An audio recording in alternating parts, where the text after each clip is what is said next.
France हार्छ, Norway जित्छ। किन? 1 मिनेटमा भन्छु, ध्यान दिएर सुन्नु होला है त।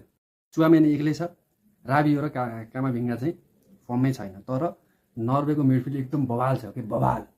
ओडगार्ड, बर्ज, माइरे, यस्तो बवाल हो नि यो मिडफिल्ड होइन।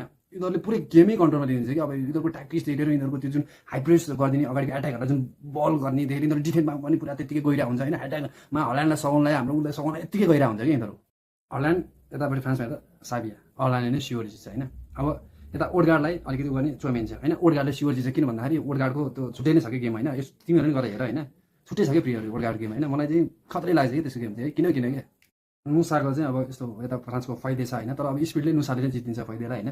नुसाको एकदम त्यो क्रिएटिभिटी होइन, त्यो स्पिड होइन छुट्टै खतरा छ कि। अब तिमीहरूले नर्वेको प्लेयरहरू चिन्दैन होइन, तर मैले चाहिँ यसो एनालाइसिस गरेर यिनीहरूको बारेमा हल्का रिसर्च गरेर होइन सबै कुराहरू हेरेरै भन्दा चाहिँ म यो कुराहरू है। मलाई कुनै त्यो फ्रान्सको म विरोधी भएर कुनै केही भएर पनि होइन। म चाहिँ कस्तो भने अन पेपर 1 गोल प्रेडिक्सन गर्दा चाहिँ 1 गोल एम्बापेले हाल्छ, नो डाउट हान्छ होइन, तर 2 गोल चाहिँ फिक्स हल्यान्डले हान्छ, 1 गोल नुसाले या ओडगार्ड उनले हान्छ।